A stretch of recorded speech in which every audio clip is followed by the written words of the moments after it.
Hello, I'm Hello. Mary. Hello. Welcome, and thank you so much for saying yes to this interview. I really appreciate that. Um, Today, I'd like to ask you about your own personal story, also as an activist, and how you see social change throughout your lifetime. And hopefully, with these interviews, we as Her Story Collective and also Conscious Aging, I'm wearing two hats in this interview, we are very interested in older women's knowledge and experience and how you see social change. So I'd like to ask you questions about that. Shall we Okay. start? Yeah, absolutely. So please tell me about yourself. Who are you? What's your background? And perhaps we can start from your childhood, your first memories. Please. Okay. Well, I was born into a family out in the country. My father was a head gardener on one of those really old-fashioned estates where, the family owned most of the village and almost everybody in the village worked for him. And my father was head gardener and we lived in a gardener's cottage. Wow. So it was a lovely country, nature-oriented background. Although my mother was a Londoner, so of course it was. We were an unusual family because my mother's perspective was all about education and making sure we had a good education and all that. Yeah. So that was how I came, and then I have a brother who we both left home about the same time, me to originally go into nursing in the city of Birmingham, which was more than 100 miles from my home. And my brother went to teachers training college. And at the same time, we both, stopped being religious because we'd been brought up by religious. And then we got into political activism. And then after a few years, we both moved to London and we lived within a few doors of each other. And we were both very active. And he became quite well known in his own setting because he was one of the main people who he emigrated to New Zealand, taking 2 years to travel the world to get there with his French wife at the time, and then became an activist and was one of the main people who helped to make New Zealand a nuclear-free zone. Wow. Mm-hmm. So that's sort of, he was my hero, because he really was. I mean, there was pictures of him floating in the sea in front of an American nuclear warship when they'd gone out with a little flotilla of little boats. So he really was an activist. I'm not a very brave person. I've never been one to do anything terribly brave. My activism has been more connected with feminism and Green and Common Days, that was. But the main was when we were young in the 60s, you see, we thought we'd come to change the world. Let me ask a question first, and then we come back to here. I'm interested in your first memories and how the society looked like, and what are your memories in terms of those memories shaping your activism later on? Okay, well, I mean, we had no electricity. We had a toilet down the garden. It wasn't a toilet, it was, I suppose nowadays you call it a compost toilet. We had no, I think we had a cold tap. Everything was, we did have gas. That's right, we had gas, but we had no electricity. So my mother cooked on a gas cooker, but it was very, very old-fashioned to today's standards, extremely. Was it in the 50s, 60s? Yes, I was born in 46. So yes, my main child was in the 50s. And my heroes as I was growing up was Bob Dylan and Joan Baez. Uh-huh. I was not at all impressed with the 50s, the little woman with permed hair pushing her lawnmower and smiling because she got a new washing machine and all that.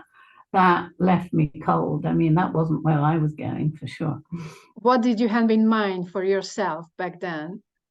Well, after just 2 years of nursing, I'd gone to college to train as an occupational therapist, and I worked in mental health.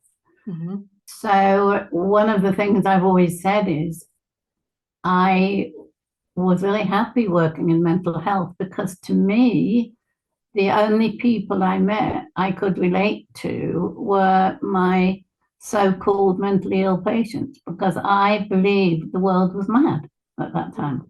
Mm. I could see the madness in it from a very early age. Mm. And that was why it was very easy to become an activist but the difference between then and now was we thought we were going to change everything. Uh-huh. We thought this was a new world, the times they are changing, sang Bob Dylan. Mm. And we honestly believed it would be that simple. Mm. So it's been one hell of a shock to many of us who are now in our late 70s that it didn't go like that. Yes, those first few, the 60s were wild and wonderful and living down Portobello Road in London. And, it was all wonderful and crazy and very empowering because we honestly felt we could change the world. Mm. And it was such a shock when over the years, everything changed. I mean, my own children were born in the 70s and were growing up in the 80s. Mm-hmm. And it was a different world then. Mm. And, my kids aren't into all the mad stuff I am at all. They're not really interested. They're products of Maggie Thatcher and Ronald Reagan and materialism. Tell me a little bit about your journey towards feminism and how you ended up in a feminist movement, please. Well, I had some personal issues and I got divorced and I could just see how the way the men were was this expectation that of course the wife would do as she was told. Of course he was the boss. It was what's the word? Entitled. I mean, it's actually, when you look at it now, it's the definition of narcissistic personality disorder is when you have an exaggerated sense of entitlement. Mm. Well, if that is true, then just about most men are narcissists, or were in my day. And so it was very easy to see, well, this was a nonsense. Of course we are equal. I mean, I've got a good brain, sometimes better than some of the men around me. And it was, it was just obvious, from a personal and when I started getting into running, because I was a therapist by then, and I started running women's support groups. I started the first one ever in the hometown I've come back to now in Malvern in the UK. And this was in the 70s, and it was clear that women needed support because what had happened historically, it was the war had meant the women were the land army girls. They were running the country while the men were off fighting. And then the men came back and thought they'd go back to where they'd started, and the women weren't having it. And so already by the time I came in just after the war, it wasn't really surprising that women at that time were going, look, we managed perfectly well without you guys. You're not going to boss us about now. And so I think that had a lot to do with it. My assumption is that this video will be watched by younger women who definitely didn't live back then. So can you just describe this vibe? How did it feel for you when you joined the women's support group? What was the vibe there? How was it for you? Well, I started the women's support groups, Okay. because I was already a therapist. I started them. I advertised for women to, we hired a room and women come and talk about what was going on. And I was so angry in those days because it's like, how dare men treat women like this? Somehow, I suppose, having a brother that, I don't know if you've ever heard of a book called Marilyn's French, and she was the author, The Woman's Room. My brother had sent me that to read. It was one of the first feminist novels ever written. Brilliant book. I reread it recently. And my brother had sent that to me. And he'd also sent me Cahill Gibran's The Prophet when I was pregnant with Your Children Are Not Your Children. I don't know if you've come across brilliant writings about one's relationship as a parent to a child. And the book I've written is called, the latest book, I wrote 2 therapy books, and then I've written a book called Choosing the Thriving Life Paradigm. It sits here. And it's really my life story, and it talks about the difference between the power over paradigm, which is how Western society has lived for thousands of years, and then the indigenous way, which is more natural to me, even though, I'm not an indigenous person, but one of my teachers is called Pat McCabe. And she calls it the power over paradigm and the thriving life paradigm. And of course, indigenous people live for, incidentally, in the original indigenous people, it was a matriarchal society. But they lived for thousands and thousands of years completely sustainably because nobody wielded power over everybody else.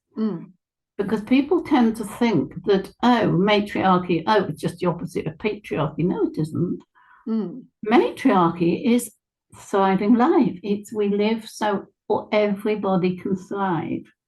For 7 generations below us, what decisions I make today will affect the 7 generations below us. Would you describe those societies more like care-centered? Yes, 100% care-centered. Again, if somebody does something dreadful, well, they don't lock them up.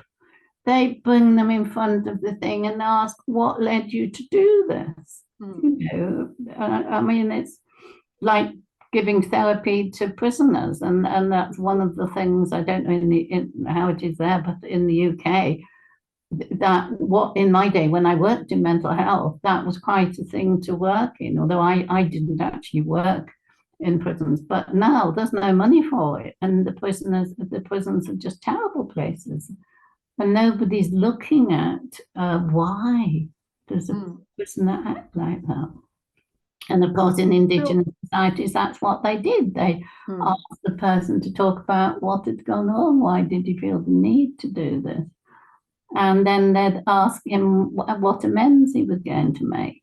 And so the whole thing was contained. Nobody was wielding power over anybody else. We were just working, together in the way nature works. It works together. And then you established this women's support group. How did this evolve, and how was your journey then and after that? Okay, well, as part of my life situation, I ended up living in Glastonbury in the early 80s. Now, I don't know if you know, but it's an absolute centre of excellence of alternative thinking. And I met all sorts of people. One of them was a friend of mine who was teaching assertiveness training. And funnily enough, she's still a friend, and she's in her 80s, and she phoned me up yesterday to see how I was. And so I learned assertiveness training, which was very helpful, because understanding that in order to create fairness, we don't have to be aggressive, but we don't have to be passive either. assertiveness is the path between the two. And so it's always about being aware of the other person's needs and feelings. But also, was it a new concept, like a brand yes, new concept back yes, then? And it was. It was a brand new concept, yes. And people writing books on it and running courses on it. And so that, up until then, I think I probably was aggressive because I was so angry, as were all of us women of my age who were aware of what was going on. Mm. But learning that helped me to see no. But also getting into, I don't know what else. Well, I met amazing teachers, which still are amazing teachers. There are all sorts of people. Paladin Jenkins, who I was part of what started something called the Oak Dragon Camps with Paladin Jenkins, who's still an amazing teacher. If you ever look at his podcasts, they're absolutely brilliant. Mm. And William Bloom, who is quite a well-known spiritual teacher now. He runs courses on whatever it's called, one of these Shift Network, and all sorts of people were just my friends back there. And then a woman called Kathy Jones, who was very involved with starting the Goddess movement. And so it was a melting pot. It was London in the 60s. London in the 60s and Glastonbury in the early 80s was an amazing place to be. And how would you describe those times and those spaces in terms of social change? What exactly was happening there? How would you describe that? We were very aware we were oddities. We didn't fit in and we didn't want to fit in. And that there was a bit of an arrogance about it. We were kind of arrogant because we knew we were so ahead of our time. But again, in the 80s, we presumed everybody else would catch up quite soon. We didn't expect there to be this crazy opposite going on. What do you think the reason for that is? How do you see that? And how do you see what happened really? Okay, well, obviously, I mean, again, well, let's go back to the environment. As an environmental activist, I mean, the books that were being written in the early 70s, Silent Spring, Blueprint for Survival, so many books were written back then saying what was going to happen if things didn't change. So we all thought, great, let's make it more well known and everything will change. Mm. Now, because it didn't change, nobody listened to us. They called us doom watchers. But we didn't care because we knew we were, saying something that was true. And so a lot of people, I mean, like my brother, he died of cancer in his 60s, and I'm absolutely certain he was just depressed. He thought it made no difference. The world was just going back to square one, and he hadn't succeeded, is what he thought. But, now this is interesting. In the Glastonbury days, I very much developed a connection with a spiritual life, a deep, I've been meditating since I was 19, but to me, the spiritual life made me more aware of the sort of long-term plan of things, and realizing that, yes, we were the vanguard, we were the bringing in the new, but there was going to be this enormous backlash of the people who were perfectly happy, thank you, with how it was and didn't want the new. Was it a surprise? Yes. Yes. Yes. I mean, because we knew that what we were into was based on logic, it was based on scientific evidence, the ice caps were starting to melt, all this changing climate and everything. It was like we knew we were on the winning team because we knew we were talking sense. Mm. And so it was like, but how can people be so stupid? Was the main refrain. And just jumping to the present time now, what do you think about this, Okay, I think it was inevitable that there things will go the opposite way. It's got to get worse before it gets better. And that's what you think now? Yes, it is getting worse, and it may get worse for another. I don't know. I don't know. I can't predict, but it may keep getting worse. Mm-hmm. But eventually, people who look at life like I do, like I'm sure you do, all the permaculture and all the new stuff. Oh, again, I mean, Patrick Whitefield, who wrote all the books on permaculture in England, was my best friend's husband. I mean, that was again Glastonbury days. And I used to stay with them and see his garden and what he was doing. And it was all ever so new in those days. Nobody over here had heard of permaculture. But all the people who their consciousness is of a higher level and we're evolving, we know we're evolving. When you say we as a society or we as No, activists? we as the alternative crazy folk Okay. who are marginalized and told we're mad, we are Okay. the future of society. Okay. When the whole thing goes pear-shaped and the floods come and a whole lot of everything changes, there will be pockets of people who think in this different way, who will repopulate and start again, and it'll be of a higher um, higher vibration. Okay. Okay. That's Yeah, I that's my understand. genuine belief that it may get worse before it gets better.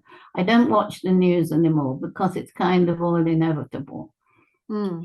And it's just so disgusting to me how the governments are all going, oh, it's terrible if Hamas drop bombs or kill off Israelis, but all the Israelis have every right to kill off the Palestinians. I mean, it's so nonsensical that how anybody with an ounce of intelligence can understand. But well, we know why. Because the money talks, and that's the only thing that talks is money. Was it somebody famous said, when you realize you can no longer eat money, then things might change. Mm. Yeah. Yeah, just going back historically a little bit.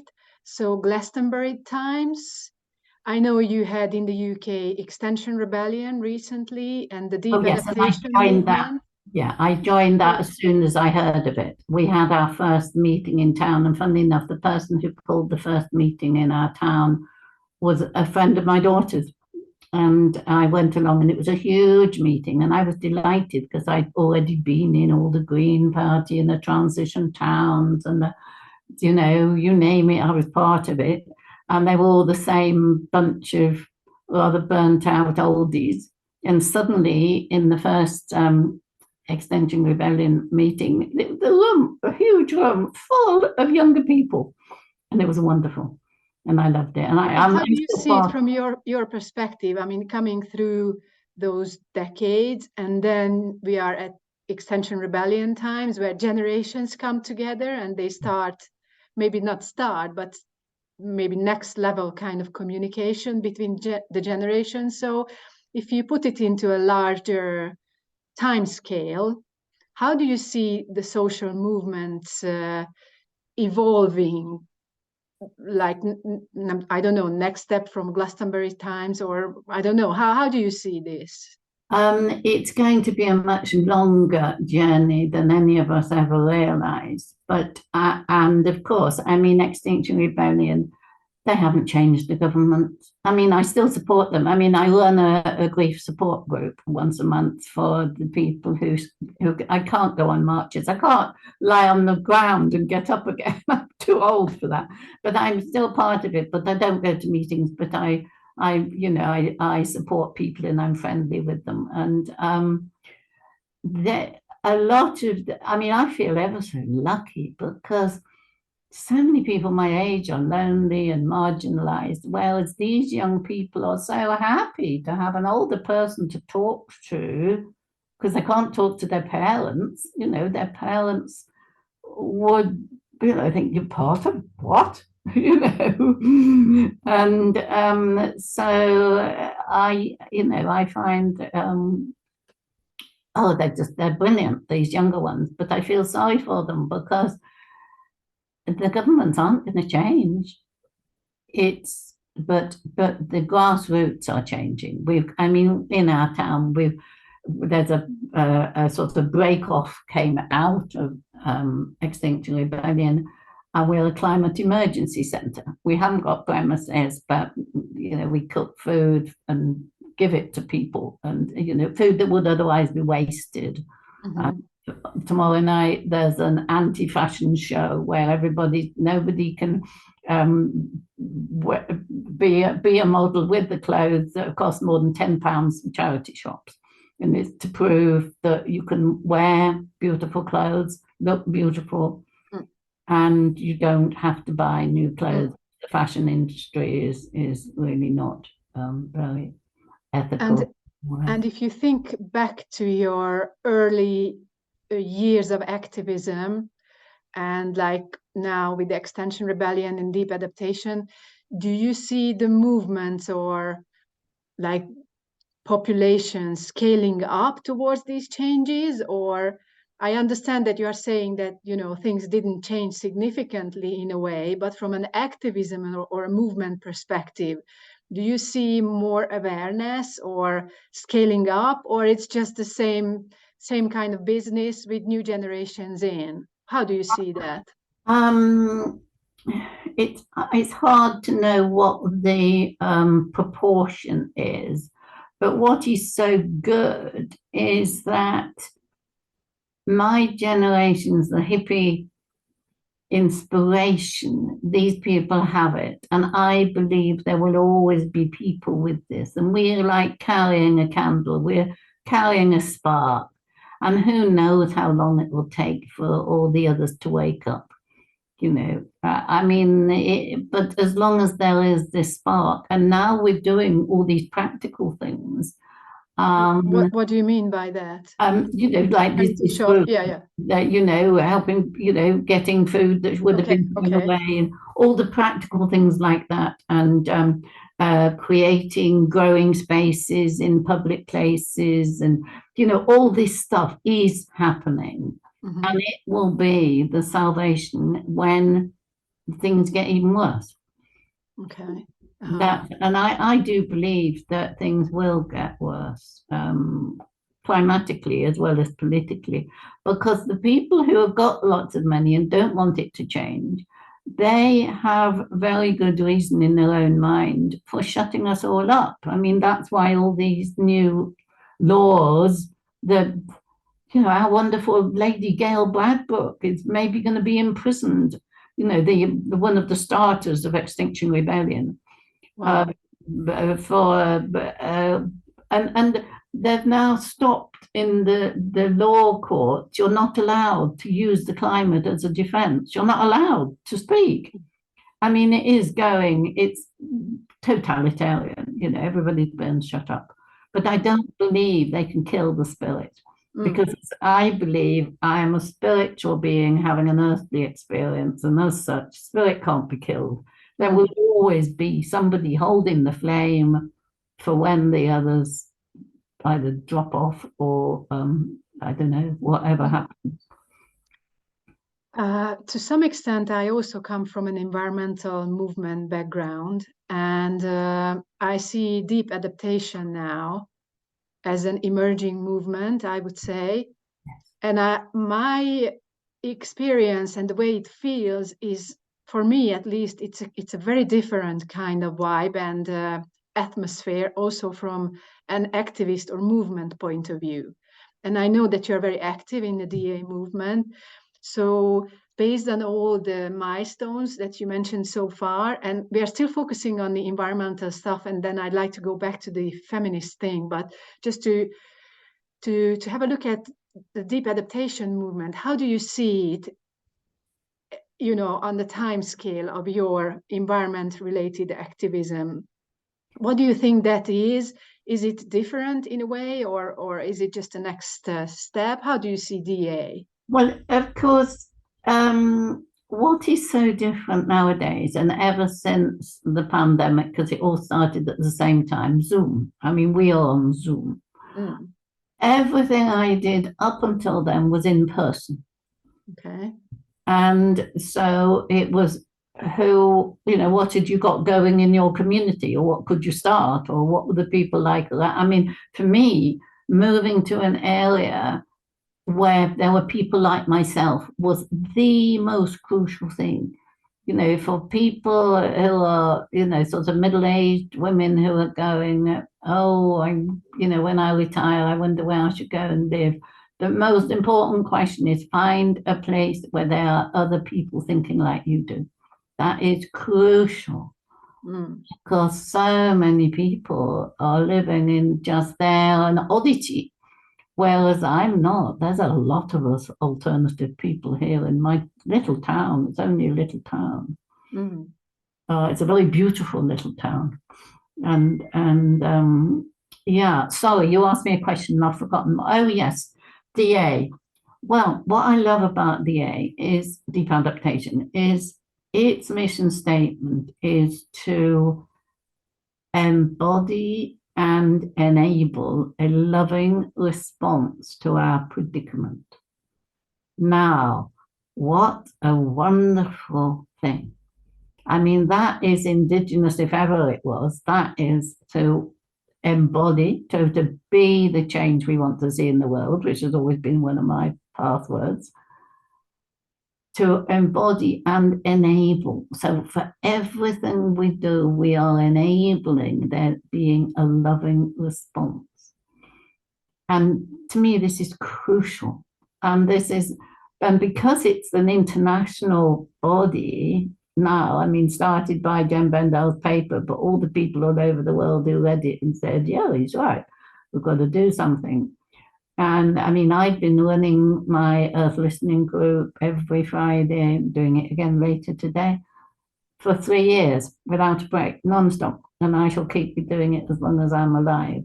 I'd like to ask you about this later on a little bit, to tell us more a little bit about this. But the technology has helped. You see, in a way, this is why in the early days of being very alternative, I was anti-technology, but I'm not anymore, because I actually think Zoom is just so wonderful, and we can share our awareness. I mean, before, if we hadn't got technology, the people in my little town would be the only people who got what I know. Was now I can do this sort of thing and it goes worldwide. I just love it. I think I love it too. Yeah, it's fascinating. Yeah, it's amazing. Yeah. And I think it's a very good lesson because nobody has all the answers. I mean, the indigenous people don't have all the answers, but neither does the technology, and the scientists have all the answers. And many years ago, I did a training in psychosynthesis, and I learned something called the ABC triangle. Yeah. A and B are two opposing views. And if you try and come together, all you get is compromise and nobody's happy. A and B. But if you go up to point C, and point C is higher consciousness. So you take both of them views and you meditate and you bring it together on a higher vibration. And to me, that's what, us crazy old hippies and amazing technology, that's what's happening here. Yeah, I like that. Yeah. I like that. It also resonates with the thesis, antithesis, synthesis. Yes. Kind of tree. Anyway, yeah, it just reminded me of that. You mentioned that at the beginning of your activism, there was a lot of anger. Yes. And you also say now with DA, there's a loving kind of vibe. And I experienced myself from my young activism, I had a lot more anger. And as I'm aging, this kind of vibe changes a lot. So I'm just wondering if you look at the movement perspective, but also your own personal journey in activism, How do you see this? Like starting from anger, being in a loving kind of space now. And I'm not suggesting anything. What I'm asking is asking you to reflect on this kind of vibe change. How do you see it? What happened there? What was your experience throughout that made you change? It's an interesting one because, for example, my friend who phoned me the other day had taught me all those years ago assertiveness training. She is still incredibly angry and she's in her 80s. Mm. And so are some of my Extinction Rebellion friends. I think for me, it's a spiritual thing. It's about trusting the universe. I trust that things will work out. And yes, I mean, when we're young, we have come in to fight and to change, and we need to be angry. But I also believe there's a higher force at work. I really do. Do you know? I Yeah, really I do. understand. And I do believe that the climate change is maybe part of a bigger thing. I mean, maybe there has to be vast amounts of change and floods and devastation. Maybe that has to happen because it's all gone so bonkers. And it happened in the past a few Yes. times without humans as well. So from an evolutionary perspective, we have seen this. Well, I Yes. mean, we haven't, but Yes. Yes. yeah, Yeah. Earth experienced that. Yes. Yes. I have a sense that I feel maybe it's because I'm getting old, but I have a longer term perspective, and I'm very glad I have. And I think I'm very, I don't know, lucky, but I'm so glad I have, because I think it must be quite difficult to be in your 80s and still be very angry. I think so, yeah. Yeah, because we kind of, I mean, our bodies get very tired and full of aches and pains, and the more we can go, okay, universe, I've done my bit. I might have changed a few things I might not have done, but hey, I've done the best I could do. And acceptance. Oh, the thing that I love now is a serenity prayer. I don't say God because I think it's divisive. I say, Mother Earth, give me the serenity to accept what I can't change, the courage to change what I can, and the wisdom to know the difference. And that to me is, I don't know where it came from, I can't remember, but somebody famous said it once. But yeah, I did too, and I quite like it. Yeah, but makes so much sense. it does, doesn't it? Yeah. And the only thing I can change now is me. I can change the way I see things. It's not my job to change anybody else. That's how I see it now. Mm. Is it because of your age, or is it because of your journey? Your journey took you there, or both, or something else?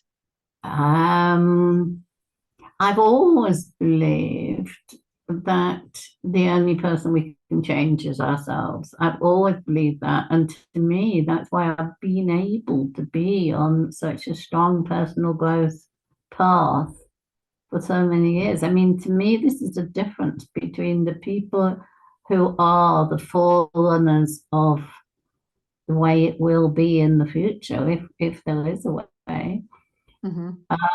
They're all people who've done a lot of inner personal growth and worked on their shadow self and work. To me, then we become a human being that's more able to see things as they are. We're not so caught up with our own ego trips and stuff. So I really believe that one of the most important things any of us can do is to do our own inner work. Yeah, I very much agree with that. Shall we just go back a little bit to the feminist movement? And I'd really be interested in hearing what you have to say in terms of how women's situation is, do you think now, or how was the process? And what do you think about both the process and the current situation? I think it's very sad and very frightening that the male backlash is so strong and so dangerous. And where do you see the major backlash points? Domestic violence. Okay. And yeah, I mean, it's gone back. It's like it's not progressed as it should have done. I mean, many of my friends, we talk about how horrific it is to see daughters, granddaughters being treated the same way as we were and we fought against. It's quite worrying. Yeah, sort of. It's probably the most depressing thing. Yeah. Uh-huh.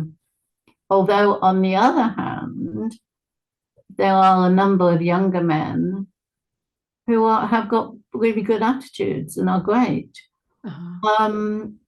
So I don't know, but I hate to read about, because I read the news, I don't watch it. And every day there's somebody been murdered by a ex or something, you know. And yeah, I think and again, I think there's also more talk about this in the media, so yes, probably it's more visible, yes, maybe, than it was in the old days. but I also think that the male power over their women, is not unlike the whole financial thing. The ones with the money don't want to change. And if you think about sort of basic human beliefs, is if you've got a bit of power and you're a bit ignorant, you want to hold on to it. So a lot of the men who probably haven't got the capacity to evolve and move on and become really supportive, good partners and fathers, it's the other sort of men, you know, the ones who haven't got that, and they say, my dad always bossed my mum around, why shouldn't I boss my wife around, sort of thing. And it's this thing, they are losing power and they don't like it, and so they're getting even more angry and bossy and demanding. And to me, it's just very similar to the whole financial thing. We're the ones with the money. We don't want to let it go. We're not going to let you, you know, do this sort of thing.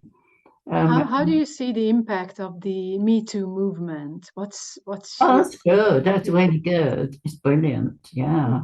Do you think it's efficient or effective in the UK? And if yes, in what way? If no, in what way not? It's not terribly big in the UK, but I mean, my problem is because, as I said before, I made the decision to only live in places with a lot of aware and awake people. I also made the decision not to hang out with people who drain my energy. So I don't mix with, I only mix with lovely people. And for many years, that made me think there were more lovely people around than there are proportionately. But it's my choice. And I say for self-care, it's the most important thing to do, to hang out with good people. Yeah, I agree. And so when you do that, I can't really talk about society at large because I really don't go there. I don't know about it. I don't want to know. Okay. Yeah. I see what you mean. Yeah. Which isn't. I mean, you know, when you're younger, you do, and you know, you have come to change the world. But God, by the time you get in near 80, you really. I don't think I've got a lot of change in the world to do anymore. And you just reminded me, I was watching BBC the other day, BBC News. I really enjoy watching the BBC, actually. And there was this public servant, a high official on this public hearing about how the government handled the COVID at the beginning. And Yes, she was speaking amazingly about how the macho culture and how this particular thing, the macho culture, silenced women and that caused lives. yes, And actually, I was really pleased to hear that, you know, coming from a public official on BBC News. And I thought to myself that, you know, this is a big deal. I thought it's a big, in a way, achievement of the women's movement that women are allowed and able to speak like this, yes, you know, not in a corner of a society, but on prime time BBC News. yes. But, and it's because of that that there is the backlash. Yes. Because of the Me Too, and it's becoming more generally what, you know, when I was young was just unheard of, is now you can do that, but the backlash gets bigger and stronger. Mm. And in all places of power, like the government, yes, of course, if you're going to work in the government, you're going to get terrible male domination. Mm. Yeah, yeah.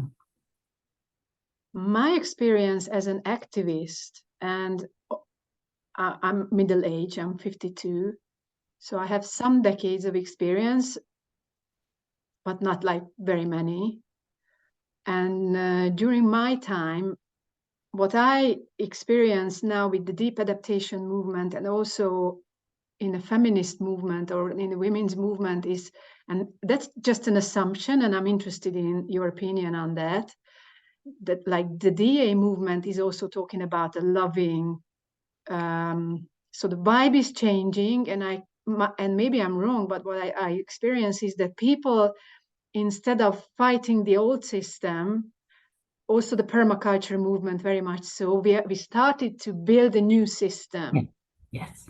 I'm pro anger, so I don't have any problem with anger. I think it's very important, and I really appreciate when people are willing to fight. Yes. And at the same time, I can see that a growing number of people are now not bothered about the old world, but we are actually developing and literally building new spaces. The women's movement focusing on care and develop, as you say, basically that you hang out with like-minded people, you come together as a community. So do you think that there might be this kind of shift in the history of your movement experience, that people, instead of like more and more people, instead of trying to change the old system or fight the old system, are now more and more people building a new one and leaving the old behind? How do you see this? Well, one of my favorite people from I studied so many years ago was called Buckminster Fuller. Don't know if you ever heard of him. Very, very famous. He invented the geodesic dome. Okay. And many, many years ago, my ex-husband was an architect, and so he was interested in Buckminster Fuller. I had a quote of him on my website about 20 years ago, and he said, a paraphrase, if you don't like what's going on, don't fight it. Start the new so the old becomes obsolete. And I love that. And I absolutely agree with you. And that's what I've done. What was I in my 30s when I was in Glastonbury? And ever since my 30s, I have created the new so that the old will become obsolete. Mm. And that's why I hang out with people who are also creating the new. I mean, there is a role, I agree, and that's what Extinction Rebellion's doing and even more than that, the Stop Oil people who are doing incredible things. And they're out being angry and fighting the old, and great, but it's no longer my way. And my inner self is very much a pacifist. So I am very happy to be involved more with the creating the new. But I have enormous admiration for the ones who are fighting the old. Yeah. You are working with earth listening, and I can see behind you on the wall, the seas are rising, and so are the grandmothers. So I'd like to ask you to tell me and us a little bit about how you see your own self and activities these days, and also from a personal perspective, but also from a generational perspective, and maybe from a social perspective. How do you see that? I see that all of us have a role to play, and it's up to each of us to work out what is our role. And that is honoring our own personality, honoring our age, honoring our intelligence level, our physical levels, to honor who we are and do what we can. So when I say rising, the seas are rising, and the grandmothers are hopefully the wise ones who can also rise and stand up and say, yes, interview me, let me talk to the world, I have something to say. And also, it's a whole nother ball game, but I have spiritual teachers known as the Great Circle of Grandmothers, and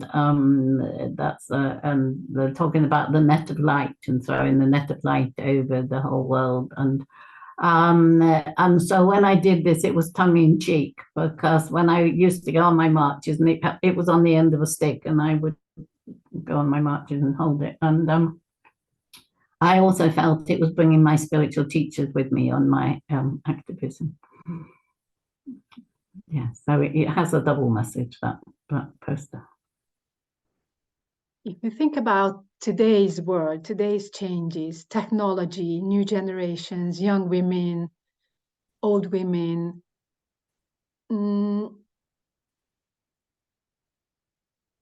what do you see to be inspired by these days, from the whole perspective of your life experience? What am I inspired by? Mm-hmm. Life, nature, looking out my window, the garden, the growing things. I'm inspired by so much.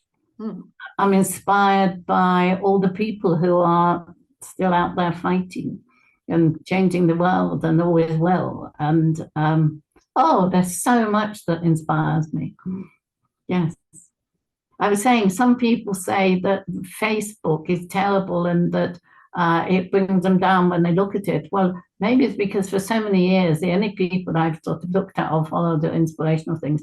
All I do is go on Facebook, and my vibration is raised, because everybody who I see on my Facebook are saying wonderful, inspirational things. So I get inspiration wherever I look. I agree totally. Yeah. Choose wisely, choose the right groups, and choose the right people. I absolutely agree. Yeah. Yes. Yeah. This is how I got the chance to get to know you. So I'm very pleased about that, actually. Yes. Yeah. So tell me about your current activities, what you do, and how you plan your coming years. How do you see yourself as an activist, an active person?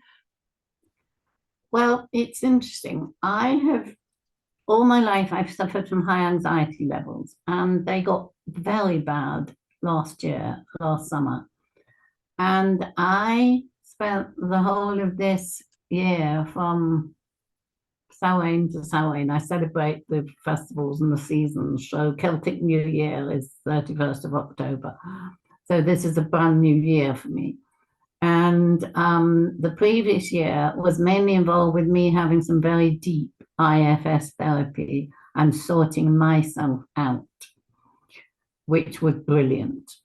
And IFS is wonderful because it's a system that talks about your true self and then all the parts. And I have a part that's anxious, and I have a part that doesn't cope well, and all this. And then we center ourselves in our center and we work with our parts. And it's been so empowering for me, and my anxiety levels are so much better. So I now realize that I'm beginning to emerge out of a year I kind of took off. Well, I didn't take off because I was still doing all the things I do, but my main inner interest was sorting me out because I was a mess.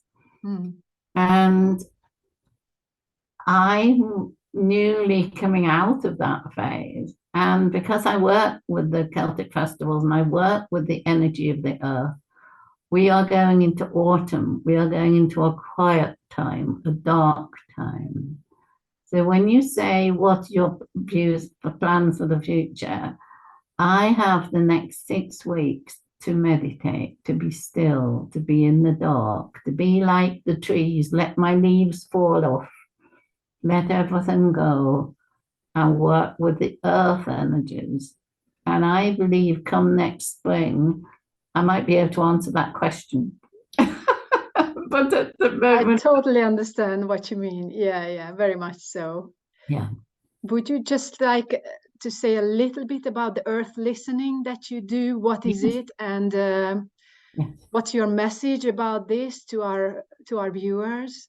Well, to start with, I have my colleague, I do it with an American woman called Sasha. We have a website, which I sent you, didn't I? Yes. So I had a look at the video. It's very interesting. Right. And on it is a video, and funnily enough, it's today, within a couple of hours. It's probably going to be the biggest earth listening ever, because Deep Adaptation is doing something called Deep Live Gathering. You probably know. Yeah. So there are people meeting in groups all over the world under the auspices of Deep Adaptation. And they're all being told about earth listening. So instead of us having about 12 people today, God knows how many people are going to come. So it's quite interesting. But on the whole, we have about between 9 and 12 every week. New people come, old people drop off, people don't come for ages and then feel they need it and they come back. And what we do is we have a theme for the week, and then I lead a meditation, and then we go silent. And in the meditation, I've got people to imagine they're going into a place that they know and love. And this sense of if they love the place will love them back. So they've got a relationship with this place, and they connect to the earth, and they ask a question and listen to see what comes. And of course, the answers don't come in sentences, but the answers come in sensations or feelings or the odd word or something. But it's the sense that the earth is willing to help us. And sorry, can I just have a drink of water? And I think it's very important to connect with nature for nature and also for ourselves, and to find the balance and the harmony. And I say that had we listened to the earth way back, we would not be in the mess we are now. And I believe that we are one of nature's children, and she doesn't want us to become extinct any more than she wants any of our other creatures to become extinct. So if we go to her with humility and with caring and with respect, and we ask a genuine question, we will get answers. I get them all the time. Amazing. I have a tree I love and I visit. And recently it's given me several words. One is stable and solid and still. And these words are words I need to experience to help me contain all the crazes. Because and now how I see life is I see one of the teachers I love is called Thomas Hubel, And he talks about becoming the vessel that can hold complexity.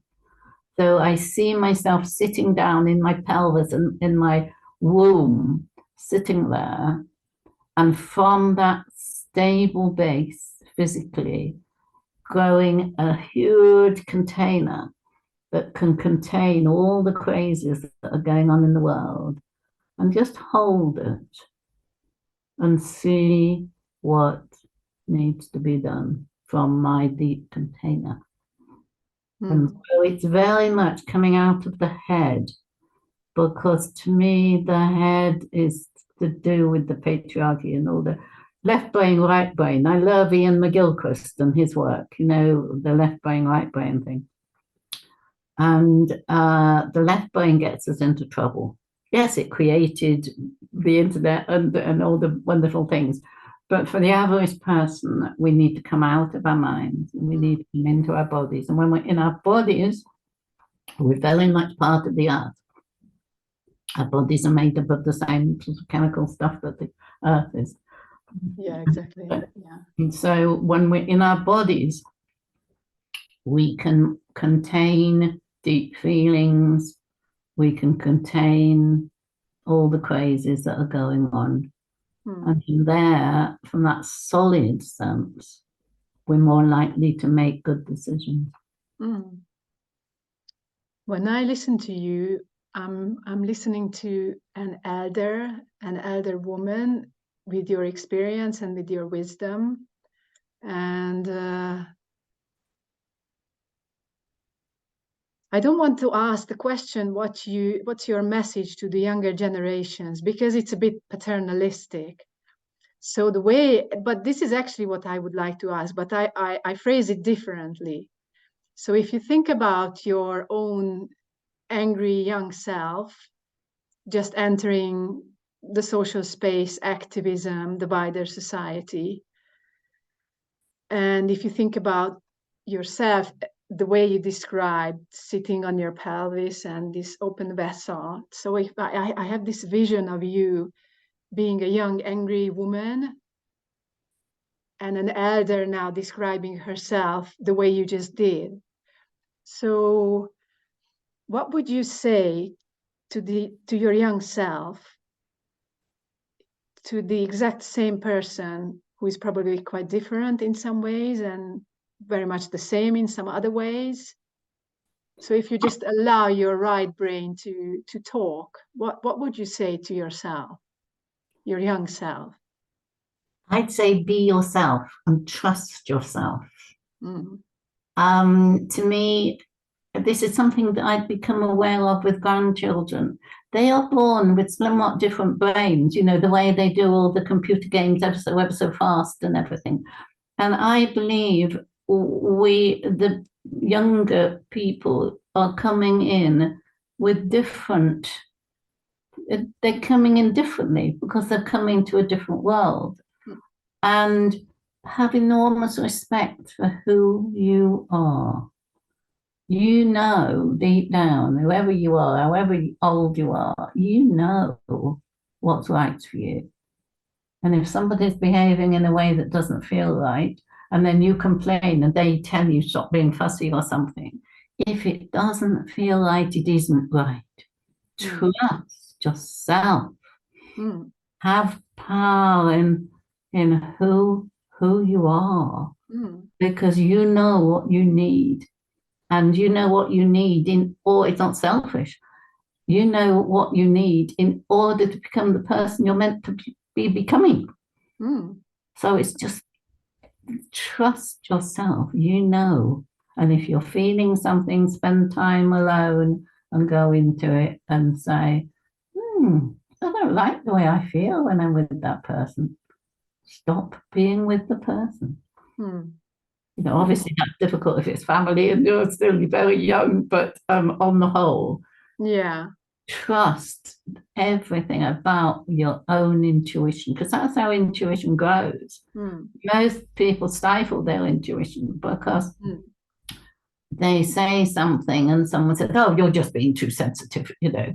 Oh, I'm too sensitive. No, I'm damn well not. The world needs people as sensitive as me. Yeah, yeah. It's sort of, it's this when we're not taught it in the schools, to honor ourselves and our deep feelings and what we need. If we're a person who needs 9 hours sleep a night and our best friend needs 5, yeah, we don't go for less sleep. We say, sorry, but I'm off to bed now. You know, it's having this courage to do what's right for us. And having better set boundaries, maybe. Yes, absolutely. And the boundaries aren't artificial. They come from, no, when I do that, I just don't feel good. So I'm not going to do it anymore. And then their friends, you know, especially if you're young, your friends are going to call you names for being like that. But who cares? All right. Yeah. Yeah. So self-belief, I think, is my message. Because, you know, we've all come to do something and we've got to have that belief. Yeah. Thank you very much, Mary. Is there anything else that I didn't ask and I should have, or you would like to share, which didn't come up? No, but the other thing I would say is with children, do teach them to love the earth. Do teach them about growing food. Do teach them about sewing and mending and making and building and practical skills. They're becoming very handy these days. Yes, and the kids do not need to be putting themselves in terrible debts by getting great degrees, because there won't be any of those crazy jobs anyway around soon. I have 7 grandchildren, and I've got one who's lovely. He's a guy of about 23, and he's so great. And it was like, no, don't get into some marketing job. You know, learn how to go and learn how to build furniture or grow stuff or something, because that's what's going to be needed in the future. Yeah, I tend to agree with you these days. Yeah. Well, thank you so much. It was a pleasure to listen to you and have a chance to talk to you. Thank you, and I shall be interested if you send me a copy of this. I usually look at it and go, God, did I really say that? So apologies. Yeah, definitely. So I just stopped the recording now, and thank you again. Okay.